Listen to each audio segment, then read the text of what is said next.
Hello, and welcome to Engage with Eagle Forum, a podcast to encourage the modern day woman in her vital role in shaping society. I'm your host, Tabitha Walter, the political director of Eagle Forum. Now, as you know, our podcast tackles a variety of issues, from political issues to womanhood to motherhood. Today, we want to bring attention to an issue that we absolutely love and is a fan favorite: fertility awareness. Now, although women's health is getting more and more politicized, fertility awareness encourages women to learn about how their bodies actually work and how to advocate for their health. We have two previous episodes in season 1 that give an overview of fertility awareness and the methods that are available. You may hear us call it NFP as well, which stands for natural family planning. That is essentially just another term for fertility awareness. In fact, NFP week is July 25th through 31st, so it's the perfect time to find a ton of resources and information on NFP. We wanted to bring you a medical professional's view of fertility awareness and present some really cool technology that allows you to learn more about your body. I'm all about the technology because it makes things a lot easier for me. That brings me to this week's guest, Sara Flood. Sara is a registered nurse and earned her degree from Franciscan University of Steubenville's nursing program in 2000. After graduating, she moved to Atlanta to work at Children's Healthcare of Atlanta from 2000 to 2010. It was during that time she learned to practice the Marquette Method in 2006. Once married, she continued practicing during 3 breastfeeding transitions and after 2 miscarriages, as well as in regular cycles. She is married to her husband, Nathan, and they have 3 daughters. Welcome to the podcast, Sara. Hi, welcome. Thank you so much for having me. Yeah, absolutely. So, Sara, I would love to hear how you define fertility awareness, or NFP. Fertility awareness is just a generic term for understanding a woman's body and her cycles, understanding what happens during the different phases of her cycle, and when she ovulates, and learning how to track her cycles. Fertility awareness is just general knowledge and awareness of what's happening and how your body works. Natural family planning would be using that information to apply it to determine when you're fertile and not fertile, to avoid or achieve a pregnancy. So they're kind of interchangeable terms. You can say fertility awareness-based methods, and it's generally thought of as a more generic term, secular term, and NFP may be more, you may be more inclined to hear that from somebody who uses this method for religious reasons, but they're interchangeable terms. And so it's just a way to track your cycles and understand what's happening with your body.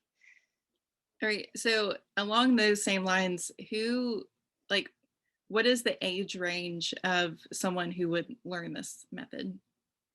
So typically people are introduced to it as they're either preparing for marriage or learning, maybe they've had a baby and they want to learn how to space their babies naturally, but they really can learn from puberty, once their periods start in their teenage years, and use it all the way until they stop having cycles around age 50. And so it spans the entire age, fertility age ranges for women. Everyone comes upon it for different reasons. And I would encourage anybody who has cycles, any woman, to track their cycles and learn about ovulation. And if there is something wrong, you can use that information to take it to your doctor and say, hey, this isn't normal, or is this normal, and what is going on, and kind of seek treatment for that problem. Mm-hmm. Yeah, we've said before in our previous episodes that fertility is a sign of health, and maybe you aren't in a position right now where you want to get pregnant or are able to get pregnant. That doesn't matter. So in a nutshell, it's for a wide range of ages and stages of life. And so if you're thinking, is this right for me? Yes, it is right for you. It is, and women can it's a vital sign. It's something that tells you that your body is working normally. You should ovulate. You should have periods on a regular basis. And even if you're not using it for family planning, you should be using it to track your health. Now we have a wide variety of apps out there to track your cycles, just period trackers. And while our periods are what we see and know, it's ovulation that we really need to be knowing is normal and is, happening at a normal time in your cycle. And that's where learning the methods will help you identify, a specific method will help you identify ovulation. But, all of the apps, what is it, Fitbit and your Apple Watch, and all of those have ways to track your periods. So it's becoming very commonplace to track cycles. And I think it's so important that it's becoming very normalized in our society with all of the technology that we have at our fingertips right now. Right. It's not as embarrassing anymore. No. It's not because even it's a great segue for me when I have these conversations with women about, they start talking about their period trackers, or they ask me what I do. And I say, I teach natural family planning. And I'm like, well, do you track your periods on your Apple Watch, or do you track it on your Fitbit? And a lot of times they do. I teach, do a lot of marriage prep classes to introduce people to NFP as they're preparing to get married. And I always ask, hey, do you track your cycles on your phone like most people do? Almost everybody raises their hand and they said, yeah, I use an app to track my periods. And that is the first step to fertility awareness, or NFP, is tracking your lengths of your cycle. Your first day of your period is the beginning of your cycle, and it lasts until the beginning of your next cycle. And that's tracking your lengths is the beginning of the process. Absolutely. So we mentioned in your bio that you're a medical professional, you're a registered nurse. Now, from your perspective, what are you seeing in women's healthcare, both good and bad? Yeah, so I'm definitely, as I'm meeting people to learn Marquette Method and to learn natural family planning, they come to me with just a lot of questions.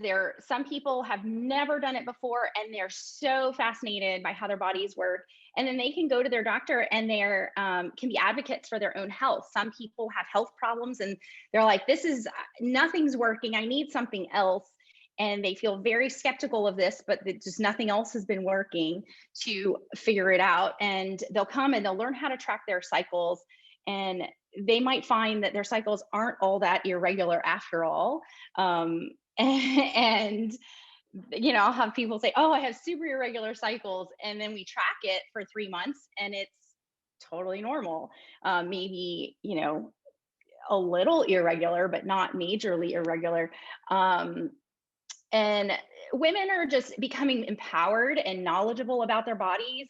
I think people in general want to be able to go to the doctor and know what is happening. They Google everything, right? Everybody Googles everything. And I love being able to teach people the accurate way to track their cycles instead of the Google version. And women take that information and they can go to their doctor and say, no, I know this is when I'm ovulating because of X, Y, and Z. And they can be advocates for their own health. And if their doctor says, well, we want to just put you on the pill for this problem, they can stand up and say, that's not what I want. And they know that there are resources out there to find a better solution, to find a doctor that can treat their problems and can help them heal the disease process that's causing the cycle problems they might be having. Yeah, I had that same experience, and I have a doctor who is NFP friendly, so he's very familiar with the methods and how to track cycles and things like that. And so whenever I was trying to get pregnant this last time, I was having a hard time ovulating. And but when I went into the appointment with him, I showed him my chart. I was like, this is what has been going on for the last 6 months. And he said, and he got really excited because this was like, an investigation for him. Like, let's figure this out together. And so he knew exactly what blood tests to order me. and what things I needed to do. And I got pregnant. And I don't know how long that would have taken without me having all that information ahead of time. And it would have been really frustrating and daunting. So it helps, even if you're not trying to find a solution to a problem right now. If a problem arises in the future, you have all that information already that you can hand to your doctor and say, here, can you check this out? Something's going awry in my body. And it's a lot easier to read that way. So yeah, I love that you talked about like women's empowerment and how like we can be our own advocates for our own health. I talked about how I had a problem with ovulating, but women come to the table with other problems like PCOS or endometriosis, or maybe they just simply have too long of a cycle or too short of a cycle. And so there's a variety of problems that fertility awareness education could help with. Can you talk about some of those ways? Yes. So when a woman tracks her cycles, she's charting the length of her cycle. So you get to see the regular, how regular a woman is, how, are their cycle lengths repeat the same each month, or are they very irregular? You can look at where ovulation is happening within a cycle. Is the luteal phase a normal length? The luteal phase being the time from her ovulation until her next period. And that should be a healthy number of days, somewhere between 10 and 16 days between peak and her period. And that's actually a pretty easy fix. It's typically a sign of progesterone deficiency. And just a woman charting her cycles you can look at her chart and say, hey, before you're even trying to get pregnant, we can say, hey, you might actually have a hard time getting pregnant because looks like your progesterone might be low. It would probably be a good idea, before you're struggling with infertility problems, to go to a doctor and say, hey, here's my chart.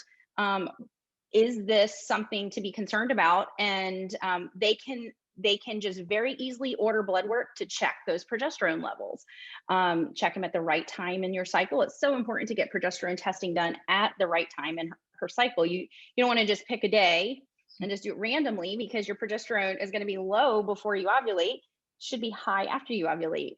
And so a woman, the doctor knows when to do the lab work. And so there's stuff that we can, if you start charting before you're even trying to get pregnant, you can tell if there's going to even be problems with certain things. Some women may not realize that spotting that they experience before and after their period or within the middle of their cycle is something that you can track and something that's important to note. And that can also be a sign that, hey, we need to check this out. The doctor, take the charts to the doctor and do an evaluation to see if there's something that might be going on. There's a myriad of things that a chart can tell. And it's just a really great medical record for doctors to investigate, whether it's a small problem, it's just a small hormone imbalance, to a larger problem like endometriosis or PCOS that needs a little bit more work to keep it in check. There were things when I was learning about fertility awareness, things about my body that I thought were normal that weren't normal, and then things that I thought were abnormal that were normal. So yeah, it was a complete turnaround in my brain about, learning about what my body's actually supposed to be doing and how it's supposed to function. And so this is why we bring this issue up so often, because it's really important for women to know about their own health. Now, you practice the Marquette Method. We've highlighted a variety of methods, including this one in previous episodes. So I want to encourage our listeners to get information about each method before you choose one, so that you can find one that best suits your needs. But now I'm currently learning this method from Sara, and there is a huge technology component to it. Partly, why I wanted to learn Marquette, because I have 2 kids and I need something else to help tell me what's going on with my body, because I'm not aware all the time. But can you give just an overview of the method? Yeah, so the Marquette Method is a way to track cycles that I like to always tell people it's allows us to use research to make decisions about how we're going to track our cycles. So while most people come to the Marquette Method now because we use the Clear Blue Easy Fertility Monitor, it's just a simple urine test. You dip a test stick just like a pregnancy test, but you dip it and stick it in the monitor and it just, boom, gives you your results. And that's just because it is a highly effective way to track ovulation and figure out when you're fertile and not fertile. And we incorporate that with the method. So just for your listeners to know, you can't just use the monitor alone. The monitor is a tool that we use with the method and with rules to the method. So it's so important. A lot of people will get the monitor and they are using the monitor and they think that that's going to help them avoid pregnancy. But in fact, you cannot do that. You have to combine it with rules to the method. But we use hormone testing and it makes it just simpler. It's a much easier way. I mean, I find it easier. Some people, I haven't met a ton of people that's not easier, but maybe there are people that don't.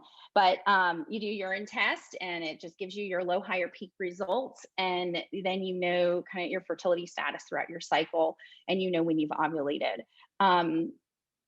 You can also track cervical mucus, which is very common with a lot of methods. We can track it. We try and simplify mucus though, because we find that it's very subjective, a little bit of a fuzzy indicator of fertility. It's not, you know, yeah, a lot of people have a great, do have a good mucus pattern, but some people don't. And, but it also requires you to pay attention to your mucus all day, every day. And you can't not check it. You have to, if that's what you're depending on.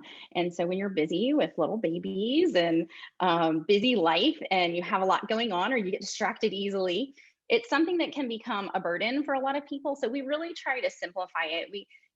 I find it very helpful to just generally know what it's supposed to look like if you have a good experience with it. And, you don't have to track the mucus. That's the beauty of the Marquette Method is we don't require it, but it is optional. And every instructor that teaches the Marquette Method will teach some version of mucus if you ask if they don't already do it. I actually do it for everybody, but it's not the most accurate. Research continues to show that the LH surge is actually the most accurate thing to identify ovulation, but the LH surge alone needs to be combined with some other things. Then you can also do temps. So we do anything that's research-based, evidence-based practice. So if you want to do temps to track your temp shift, which shows progesterone has risen, that's an option. We can teach it. Like I said, most people come to us for the hormone testing though. And then we use a calendar calculation also to just simplify the process. You don't have to depend on your own observations as far as when to begin fertility. You use the rules and the calendar rules, or an algorithm is what we call it, to determine the fertile window in your cycle. Yeah. So that's it. It can be very simple, or it can be very, you can do all the things, or you can do just one or two things. But we also have found that the simpler you make the method, the more effective it's going to be. Research continues to show that over and over again. I want to make a note about cervical mucus because that was one of the things that I thought was abnormal about my body. And I kept bringing it up to different gynecologists. And they're like, oh, just, wash a little better down there. And I've heard that from so many women. This is like a normal thing for your body to create. And it actually tells you a lot about your fertility. And so, it sounds gross at first. Like, whenever I got into fertility awareness, I'm like, I don't want anything to do with that. But the more you learn about it, and it really, the more you become comfortable with it. And then you're like, oh, what's going on today, So, it becomes an everyday thing. Like it's very normal for me, just to check on a regular basis, and it's no big deal. And so I don't want our listeners to be grossed out, but it is a very normal bodily function. And it can go hand in hand, like you said, with all these other things that help tell a woman, about her cycles. So yep. So I have a lot of people who do cervical, I'll have people come in there say, I don't want to have anything to do with mucus. I just don't. I'm not going to do it. And we just don't. You don't have to do mucus if you don't want to do mucus. Most methods do have some version of mucus observations, but it's nice that the Marquette doesn't require it for it to be an effective method. And then it's also important, like you said, for women to know that it's normal and healthy and that it's not a yeast infection. Yeah. I've had definitely people that have thought they've had yeast infections every month for all their fertile years, and which is bizarre to me, but they do. And just because I've always known about it. So, but once you know what it is and what's normal, then it just becomes your everyday experience, and then you know that you're healthy, Right. and all things are good. Now, I want to highlight part of your bio. You mentioned that you continued practicing NFP through 3 breastfeeding transitions and after 2 miscarriages, as well as in regular cycles. Why was that important for you to note in your bio in relation to fertility awareness? Yeah, that's a great question. I actually loved that question because fertility awareness is something like we talked about earlier. It spans from puberty until menopause. Knowing, you're fertile for all of those years, and there's a lot that goes on with a woman's body between those years. And women have babies, they have miscarriages, they go through menopause, and those are all normal and healthy things, but NFP looks different in all of those circumstances. And it's so important to know that, yeah, in regular cycles, it's going to look this way. But then when I have a baby, it's going to look different. And to know that, well, one, that I'm in the trenches with you and I've done this before, but also to note that those are all, things that don't, they're not just, they don't teach themselves. You don't know what to expect when that happens. And for a woman who has a baby, she might be not have cycles come back for a full year after she has a baby, or 18 months, or sometimes at 8 weeks, or just it's a variety of cycle returns, and it looks very different for every woman. But it's so important to know that you're not going to just jump back into normal cycles. When you do get your cycles, when your cycles do return, they're going to look different for a while. It takes 6 to 12 cycles to really be back to normal. And then if you're continuing to breastfeed after that, there might be a little variation that changes when you stop nursing. And post miscarriage, it's not going to look the same. It doesn't take as long for cycles to come back to normal, but there is a transition in there. And again, with perimenopause, I didn't mention that in my bio because I am just now at the beginning of that.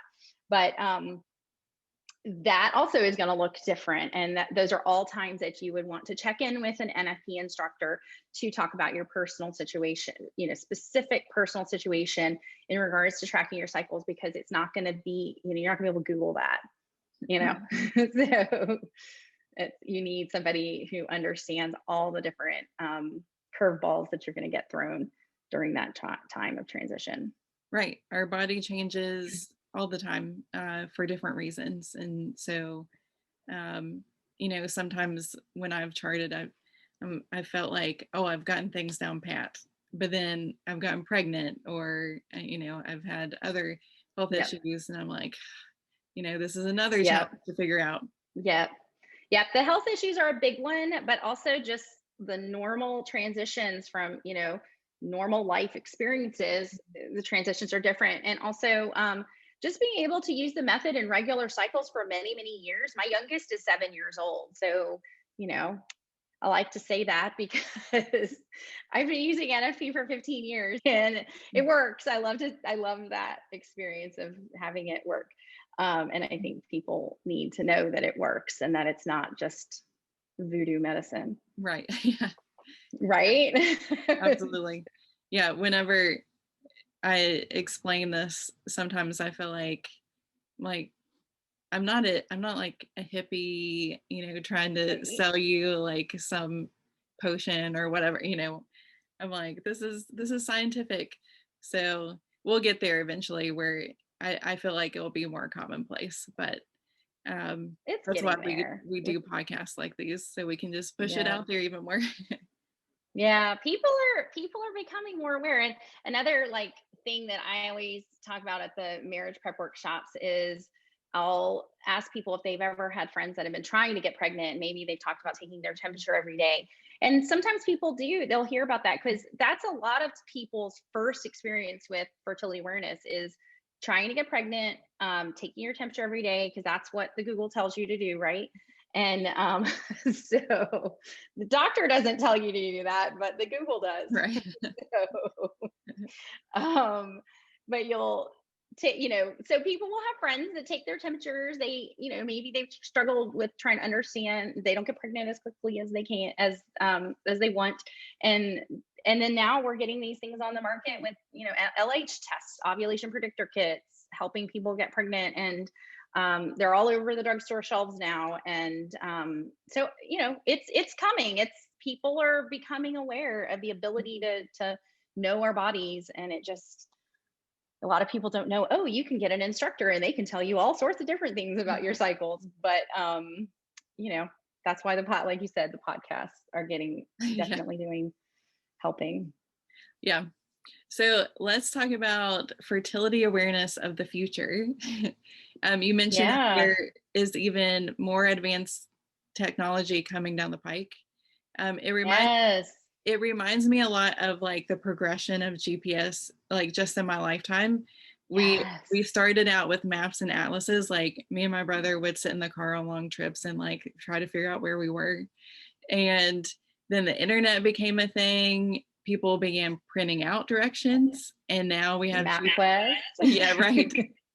And now we have GPS on our phones to tell us like in real time how to get places. These pieces of technology that are for fertility are pinpointing more exact readings of what's happening in your body in real time. So can you give us a sneak peek of that technology and what research is being done right now? Yeah, absolutely. So we all, pretty much anybody who does the Marquette Method is familiar with the Clear Blue Easy monitor. It's been out since the late 90s, and we've been doing research on it for all these years and just continue to gather more information about it and how our cycles using it.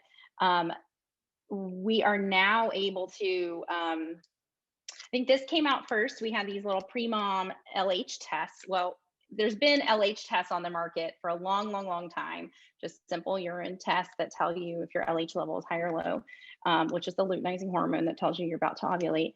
And now we have these tests that work with an app called a pre-mom semi-quantitative LH test.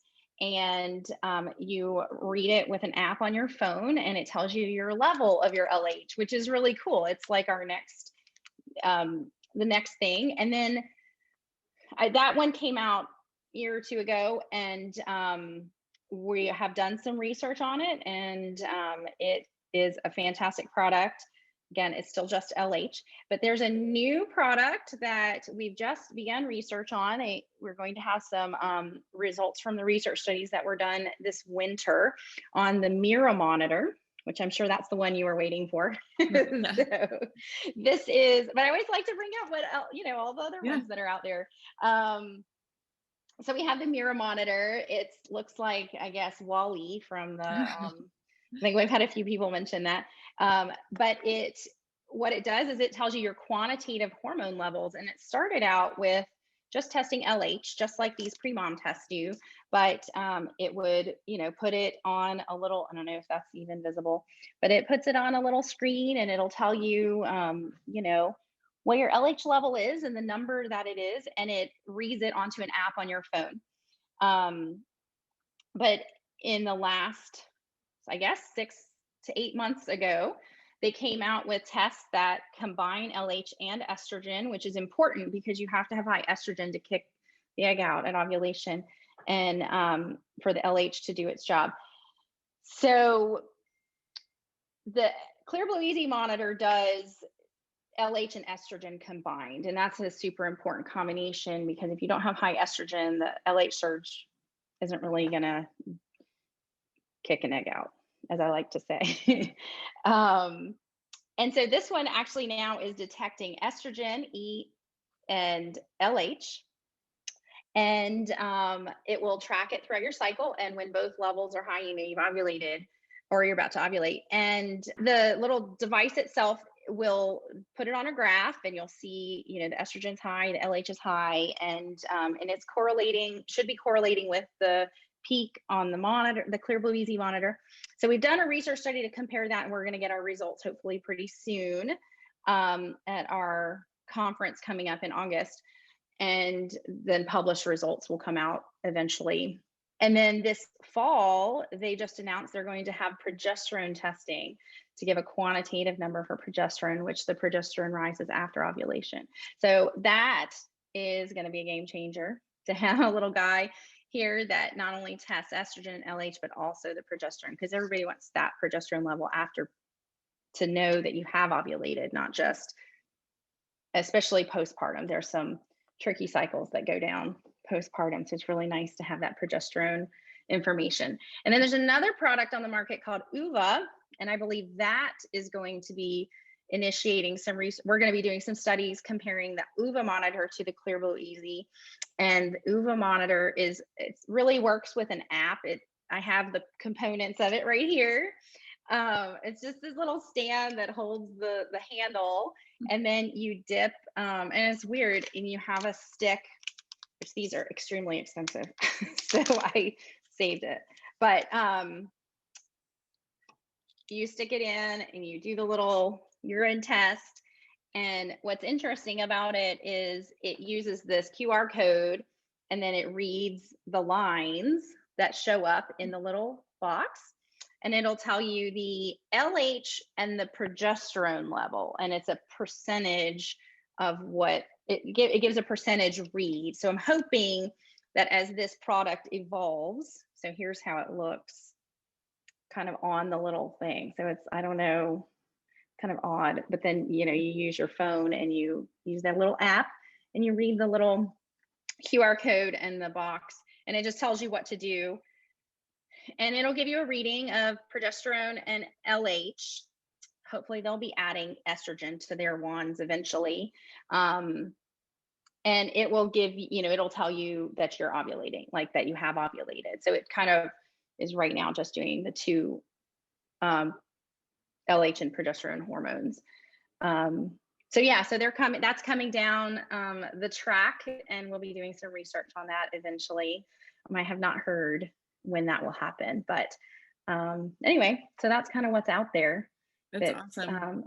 Yeah. I mean, the key with all these quantitative tests is knowing what the numbers mean and knowing how to interpret those within your cycle. So the mirror monitor gives you like a fertility rating, but you don't know what that means for your actual fertility. So you have to remember, most of these items are marketed for trying to conceive. They don't market them for trying to avoid, because they can't, you know, they have to have much more stringent rules for avoiding. So we have to do research to figure out how to apply this to cycle tracking and NFP. That technology is amazing, and it's way less invasive than getting a blood test every so often. Yes, absolutely. That progesterone, you know, we're still going to need to do progesterone blood tests. I mean, I don't think they're going to forever always be able to depend on this at-home stuff for all the, you know, diagnostic tools, but I think it's going to be a great screener, and it's going to help people practicing NFP to confirm ovulation. Some of these people who are in very serious reasons to avoid, you know, they have major health problems, and they really have to confirm with all the things that they're post-peak, and just being able to do an at-home urine progesterone test is key. There is a progesterone test on the market, but you know, it's called the Prove test, but definitely would need to learn how to apply that to whatever other tracking you're doing. But the quantitative progesterone is going to be a game changer. I love it. I'm so excited. Yeah, that is really exciting. Now, you've mentioned a ton of good information throughout this whole episode. Where can our listeners go to do a deeper dive and find resources on what you've talked about? So, well, of course, you can always go to my website, nfpcoach.com. you can go to factsaboutfertility.org. And their goal is to get information to the medical community about fertility awareness. And they are a great resource. They have a lot of good research published on their website and blogs and stuff. I like Total Wine, which I know you know her. So Emily has some really great blog posts about fertility awareness and just learning just how to get started and where to go, all the different methods. You know, she connects really well with people who don't know anything about NFP, and that's a great place to go. And then, of course, I have some some colleagues who have some great blogs as well. So Vitae Fertility and .com, and then FeminineGeniusMinistries.com, and they both have Feminine Genius Ministry does a great they do Instagram and Facebook, and just has some really great piece of information as well. I do not have a blog, so but I do have a website, so I have lots of good information on there as well. So yes, I follow all of these people on Instagram, and so my feed's always about NFP stuff. But they have such great information, and you can take it, you know, at any stage of life, or or even like you can apply it to yourself spiritually, if that's part of your religion or your faith, right? And you can apply it secularly. So it spans very wide across all types of people and all types of characteristics. So that's what I love about it is it's for every type of woman. Yep. Oh, I forgot another one. It's Whole Mission. She's got a great Instagram feed. She does some really nice posts on Instagram to learn about it. And I also Instagram, so you can find me on Instagram as well. But I've kind of taken a little hiatus this past year with all things, but hopefully we'll be picking that back up again in the next year. Yeah. In the next well, people months, can at least scroll through your pictures and pass some of my old. Yeah, I have a lot of stuff saved on my Instagram and Facebook. You can go back and look at some of the different posts, and of course I'll be back on it once the new school year begins. So yeah, awesome. Well, thank you so much for joining me, and we will be posting all of those resources and your information throughout the week on our social media as well. So if you are listening to our podcast, be sure to subscribe, share with your friends, and leave us a review. You can find us on all of the major social media outlets and at engagewithEagleForum.com. From your house to the State House to the White House, this is Engage with Eagle Forum.